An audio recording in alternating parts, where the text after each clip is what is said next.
An early look at free agency, how Nick Caserio can build this roster to be more competitive for the upcoming season, and with the potential hiring of DeMeco Ryans as we wait on a thread, what should be his realistic expectations for 2023 as potentially the Houston Texans' next head coach?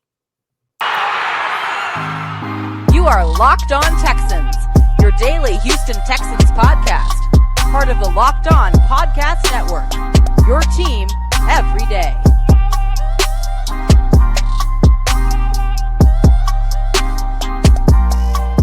Welcome in, everybody, to a Tuesday episode of the Locked On Texans podcast, a part of the Locked On Podcast Network, your team every day. This episode is brought to you by FanDuel Sportsbook, the official sportsbook of the NFL. Make every moment more with FanDuel. Visit FanDuel.com/LockedOn today to get started. I'm John Hickman, joined by none other than Cody Davis, here to discuss the Houston Texans on this Tuesday. I know a lot of you guys may be looking and wondering, what's up with the hat? Well, I'll tell you. Whenever I get home, I leave work at the door. I pick my PS5 controller up. I hit that beat. I go to Madden. And from that moment on, this hat symbolizes in my house, I am now the head coach of the Atlanta Falcons on Madden. But you guys are not here for that. You are here to talk Texans and talk shopping with DeMeco Ryans potentially being hired by the Houston Texans. We are awaiting that news. Nick Caserio is not off the hook just yet. He has an important free agency in front of him, and Cody and I believe that it is very important to discuss the potential of what he can be, or what he can do in free agency this year. Just looking at some of the positions that they need help in. Number one, I think that it is smart to invest into your running back position this year. You already have Dameon Pierce. He's going to be coming back for his sophomore year, hopefully healthier than when he started this upcoming season compared to when he ended last season, almost a few yards short of 1,000 yards. But I think when you look at Jeff Wilson, played for Miami this past season, he's a good runner, averaging 5 yards per carry. His current market value is currently $2.9 million. But you know what I like? Why I like Jeff Wilson? Jeff Wilson has some familiarity with the potential next head coach for Houston and DeMeco Ryans, as they both spent time in San Francisco. So he's a running back that not only are you getting a good young running back, he's 27, 28 years old. That's right over the curve, but he doesn't have a lot of tread on his tires, just like DeMeco Ryans, Dameon Pierce. And he's a player that can really, be effective for the Houston Texans with not a lot of carries, right? He can average those 5 yards per carry, 4.5, 4.6, getting it done and help out your offense. Cody, I like Bradley Bozeman, right? Bradley Bozeman spent a lot of time in his first half of his career with the Baltimore Ravens. And when he played for the Ravens, really helped that Ravens squad be one of the best running teams in the league at that left guard and center position. Now, this past season, signed a one-year deal with Carolina, so he is an upcoming free agent. Bozeman played in every offensive snap for the Panthers in the final 11 games of this season. Very, very, it's just nasty blocker. A nasty guy, moves bodies out the way, really helped that rushing attack, which finished 10th in the league in yards per game after losing Christian McCaffrey. He's a physical center. He also, you're going to love this, he avoids penalties and mistakes. That's what you want to hear. You want a guy that's nasty, but you also want a guy that's smart along with him. Also, Bozeman only allowed 2 sacks and committed 4 penalties in 12 starts this past year. Combine that with playing in 100% of the snaps since week 7, I believe that he deserves to be paid, and I think the Houston Texans should be calling him up and trying to figure out, hey, how do you feel about coming down and playing in Houston? And right now, his current market value is sitting at $12 million annually. Last player on my list, and of course, there are a lot of free agents out there that I believe the Houston Texans should be taking a look at. I think right now we're just in preliminary talks. But the number one player in the NFL that I think should be on Houston's list, the number one, like he should be number one on DeMeco's, Cal and Hannah McNair's list, Nick Caserio's list, everybody's list right now is Daron Payne, defensive tackle that played for Washington Commanders. This past season had 11 and a half sacks, 18 tackles for loss, 20 quarterback hits, and that was all from a DT position. That is something the Houston Texans desperately need, a defensive tackle that can affect the run and get after the quarterback. Right now, per Pro Football Focus, his market value is an annual average salary over 5 years of a little bit over $19 million. And I think for the Houston Texans, that when you look out the last time they had a dynamic-ish good defensive tackle in DJ Reader, this was a different defense. And if we are going to look at the potential hiring of DeMeco Ryans, you got to look at how they play football in San Francisco under his leadership. They like to get after the quarterback, and a lot of times they like to do it by just trying to see if their front four can get after the quarterback. They have a very talented front four. I don't think that this front four in Houston, which does have some talent, they're nowhere near close to that. I believe that Houston will address that also in the draft as well. But it would be great if you can get an anchor up front to help with that. And then you look at this. Daron Payne coming to Houston, combining that with a Malik Collins who will be coming back, that could be great for whoever you put out at those bookend positions, because life should become a whole lot easier for those two guys at the right and left DN spot. So, or however he runs his, defense 3-4-4-3, left outside linebacker, however you want to look at it. The combination of Payne and combining that with a Malik Collins or whoever they see fit to play next to that, if that's a possibility, of course, if they can bring Payne to Houston, I think that would do wonders for starting off his young career as a head coach. I'm not about to go player by player and say I think the Houston Texans should, go after this guy and then should sign this guy. But what I would say in terms of this early free agency talk that we are having, I think that Nick Caserio is in a better situation to build a better roster than what he did the first 2 years. The franchise is in a much better state than it was in 2021 and in 2022. And not only that, you do have a lot more money. Even with this organization potentially bringing in DeMeco Ryans, I still don't think the Houston Texans will be a free agency destination. However, when you take a look at guys like Dameon Pierce, when you take a look at guys like Jalen Petrie, Derek Stingley Jr., there is promise as for starting caliber players. However, I think that this free agency will be a great opportunity for Nick Caserio to actually add some depth to this organization. And I think that is where I believe Nick Caserio will actually have an opportunity to build a better roster. The one guy that might be on my free agency list, and one of the main things I want the Houston Texans to focus on, is getting your new quarterback a lot of weapons. We talked about it here a lot on this show. Yes, Davis Mills did regress throughout the 2022 campaign. However, I do believe some of that was just due to the inabilities of the weapons that he had. When I take a look at this free agency class right now, you're not going to be able to have an opportunity to get the cream of the crop. However, I think a big steal in free agency, especially given the numbers that they have, would be a wide receiver like Jacoby Myers. This is a guy you could add him in to the wide receiving core. Like, you can add him into the wide receiving core. Like, they have to add more talent and more depth. And John, you this is something you alluded to on several occasions. You said that this franchise does not have a lot of depth at the wide receiving core, correct?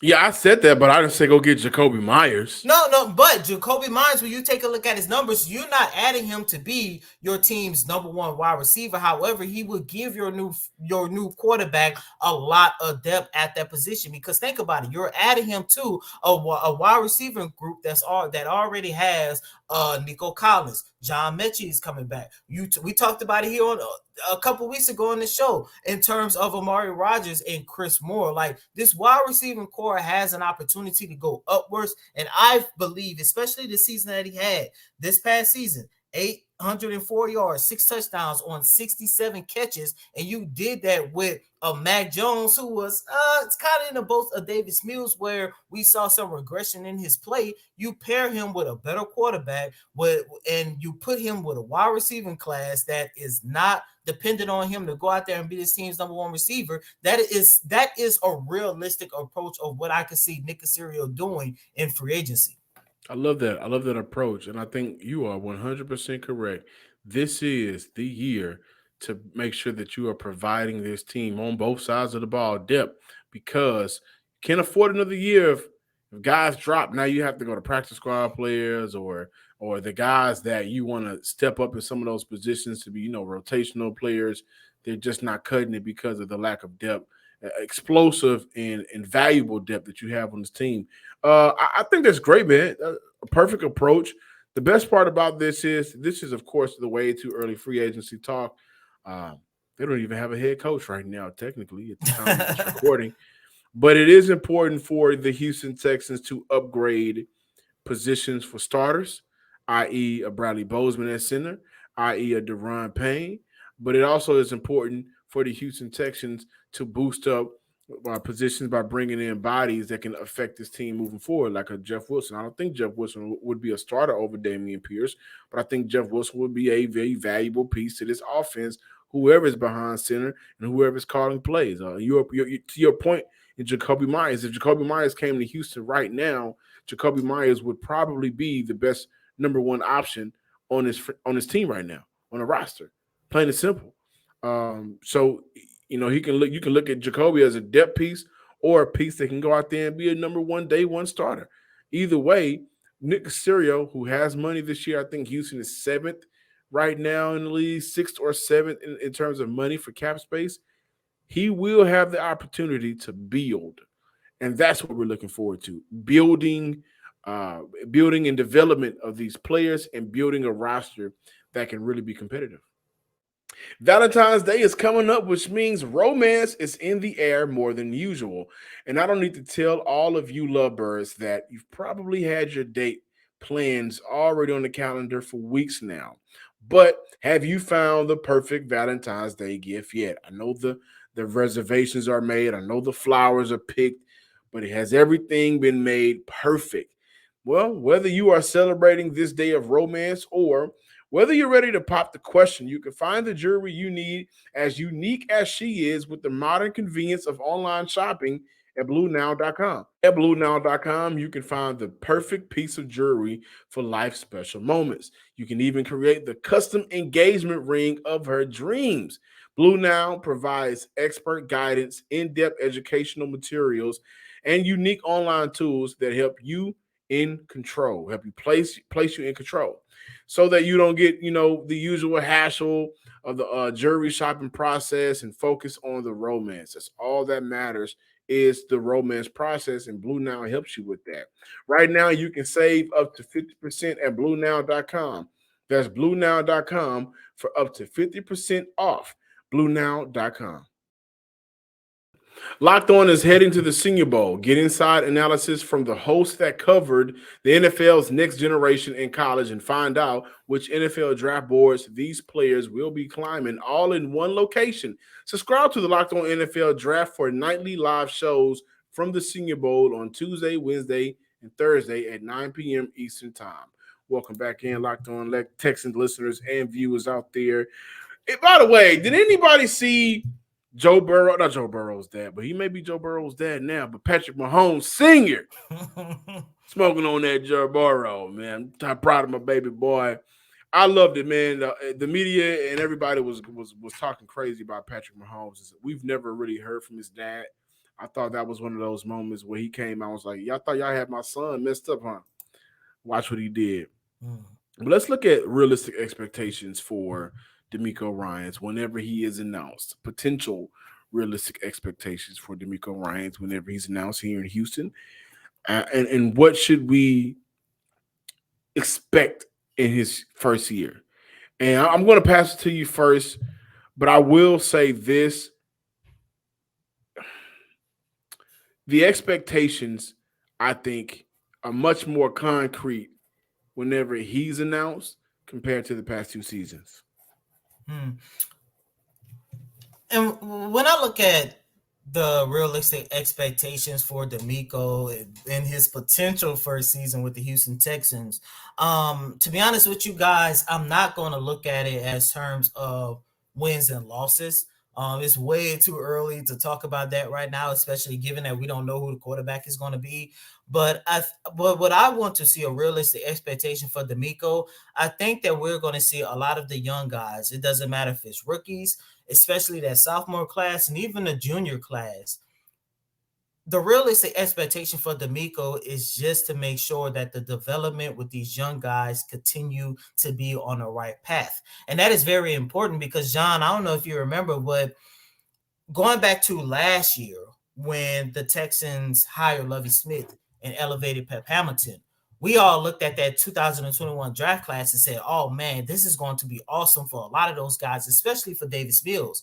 We thought that we was going to see continuous growth in every single one of those guys. However, for a majority of the season, the only guy that looked like he took a step forward in his development was Nico Collins. We just finished talking about Davis Mills. Roy Lopez, it took him a long time to really get things going. I mean, Brevin Jordan, at one point, he was, I think he had recorded about 2 or 3 healthy scratches throughout the season. Like that sophomore class this year did not take a step forward with their development under Lovie Smith and Pep Hamilton. Now, when you take a look at DeMeco, especially given how great this rookie class has played, especially when a lot of these guys were healthy and how much we are expecting these guys to take another step forward. When you take a look at DeMeco Ryans, I talked to several sources. They always talk about DeMeco Ryans' ability to teach young guys and to help them develop. And I think that is going to be the most important expectation for DeMeco in his first season, potentially with the Houston Texans. And of course, the number 2 expectation, man, is just to finally bring some normalcy back to the Houston Texans franchise.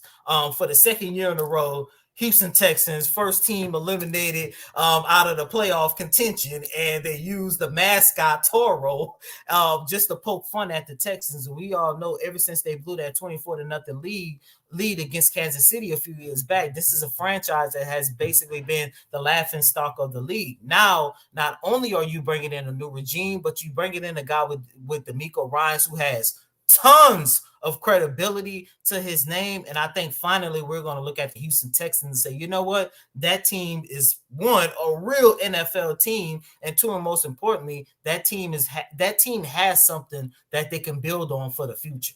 And let me say this really quick. It's not like I'm correcting you, but I think we can agree that Lovie Smith also has a ton of credibility. But I think his credit is for before inflation. Lovie Smith, his credit works before the recession in 2008 and definitely before the eggs were $10 a carton. Now you look at DeMeco Ryans, and his credibility is for 2023 as a head coach. And I think that's what I love the most. And then I also look at no, I was going to say, look, that was no disrespect to Lovie Smith. Like, yes, he brought tons of credibility with his name alone. However, when the Texans hired him, it wasn't like how it is on the verge of DeMeco Ryans. Like, think about it. When Lovie Smith got hired, this literally came out of left field. And we talked about it here several times on the show. Everybody know what it was. You was about to go to one candidate, and all of a sudden, due to a lawsuit, you automatically switched and went to Lovie Smith. So that's what I meant by in terms of credibility, because even though Lovie Smith was still the best candidate out of everybody they damn near interviewed last year, it wasn't like that is the head coach of the future. Yeah, no, we get it, and that's what I like the most. Like, he brings that credibility over here. That's number one. Number two, realistic expectations for a lot of the young guys. Year one going into year two going into year three.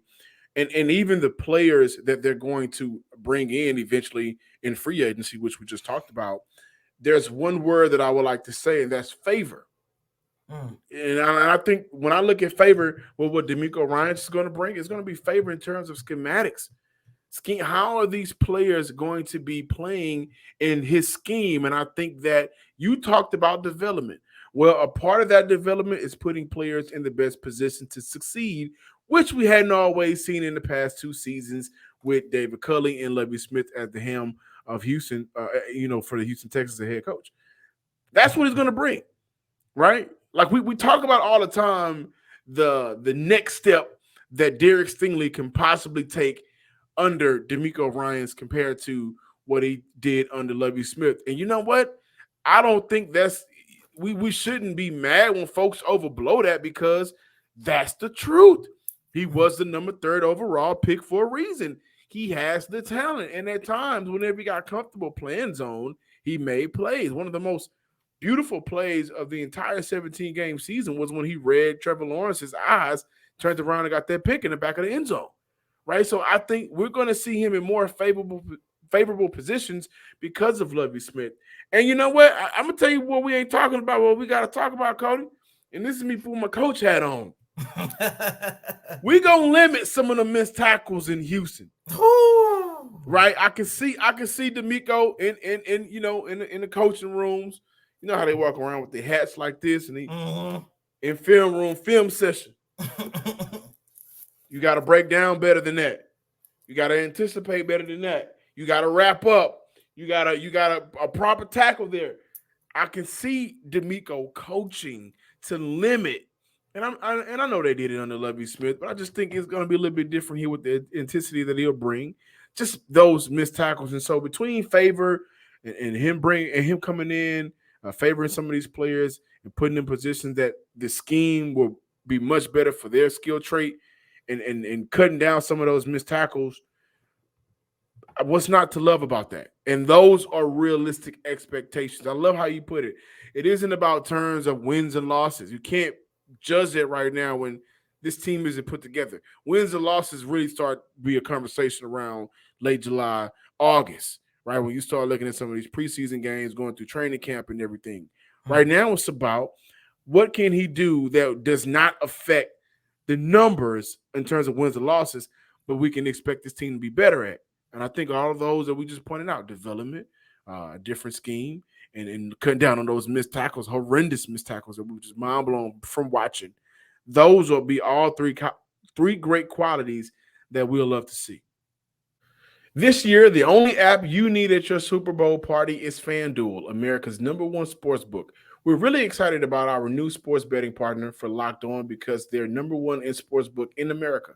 And with FanDuel, even if you are new to FanDuel, that's even better. They have so many great features that make betting on sports fun and easy. Download FanDuel now so you can bet Super Bowl 57 with a no-sweat first bet. You'll get up to $3,000 back in bonus bet if your first bet doesn't win. FanDuel lets you bet on everything from the money line to point spreads to who will score a touchdown. The FanDuel app, is safe, secure, and easy to use. Best of all, you can get your paid winnings instantly. Can't beat that, really, man. Join FanDuel today at FanDuel.com/lockedon to claim your no-sweat first bet on Super Bowl 57. That's FanDuel.com/lockedon. Welcome back in, Locked On Texans listeners and viewers out there. Before we get out of here today, I know a lot of you guys may not want to talk about it, but it's a real conversation to be had when we look at Pep Hamilton staying in Houston as a quarterback coach. He's going to be moving away from offensive coordinator, transitioning back to quarterback coach, which, by the way, if we're looking at some of the successful things that Davis Mills did last year when he was a QB coach compared to this year when he was an offensive coordinator, I can see why Davis Mills played a little bit better last year. Sometimes, Cody and listeners, the added work takes away from what you're great at. And we've seen Pep Hamilton be, successful as a quarterback coach for Andrew Luck before he was an offensive coordinator. Same for Justin Herbert before he moved on and transitioned to be here in Houston. So in terms of development, we can't talk about development and not look at his past and not look at his history, right? And I think that it makes sense if DeMeco says, you know what, I want to bring my own coordinators, right, and even some position coaches. But you do have a track record of helping some of these quarterbacks get over the hump. And I'll tell you this, I'll go even further.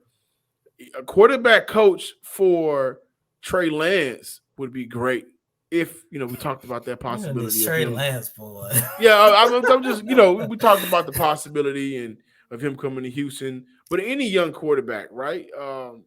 Bryce Young, C.J. Stroud, we throw out Trey Lance again, maybe another year of Davis Mills, whatever the possibilities are, because they are endless. We don't know until they make the decision. I wouldn't be upset if Pep Hamilton was strictly a quarterback coach. I agree. Because as you mentioned, you got to take a look at his track record, man. You mentioned the likes of Andrew Luck, Justin Herbert. I'll take it a step further. When you go back and take a look at Andrew Luck's best years in the league, it came when he was alongside Pep Hamilton, even though he served as the Indianapolis Colts offensive coordinator, but it came when those two were together. You mentioned Justin Herbert in Los Angeles that 1 year. Justin Herbert still talk about how much he learned from Pep Hamilton. And I think in terms of some of the important positions, especially in terms of young players and their developments, Pep Hamilton can really help a young guy like CJ, a young quarterback like Bryce. I'm not about to sit here and name Trey Lance, but I think he has a lot in store that can actually help young players. And John, I know you don't want to get into, what a potential coaching staff for DeMeco Ryans could be, but along with Pep Hamilton, I would like to say I believe there are at least 2, maybe 3 coordinators, position coaches that I would like to see stick around and work under DeMeco Ryans. First and foremost, the one guy that I'm real high on, Danny Barrett. We know that next season is going to be a very big season for Dameon Pierce, especially with him coming back 100% healthy. I mentioned it several times on this show. I wrote about it over at Texans Daily that Dameon Pierce and Danny Barrett, they have a really good and a really deep relationship. And I would hate to see DeMeco Ryans bring in a new running back coach and Dameon Pierce don't have that same camaraderie because, he learned so much from Danny Barrett. Not only that, in terms of coordinators, I think the only coordinator I would like to see stick around is Frank Ross. Absolutely. There was moments where the special team unit was by far the best unit, the best position groups, and everything else in between that the Houston Texans had to offer over the last 2 seasons. And I think that he is also somebody that I would like to see stick around as well. So, only time will tell, what a potential DeMeco Ryans coaching staff is going to look like. But I do agree with you, man. If Pep Hamilton can stick around in Houston, he has to stick around as a quarterback coach for whoever is going to be the starting quarterback for the Houston Texans in 2023 or is going to be. Well, you know what we're going to do about it here on the Locked On Texas podcast? We're going to talk about it, baby. Man. Thank you guys for checking us out today. Be sure to follow us on Twitter at Locked On Texans and keep running those YouTube numbers up. Subscribe online under the name Locked On Texans.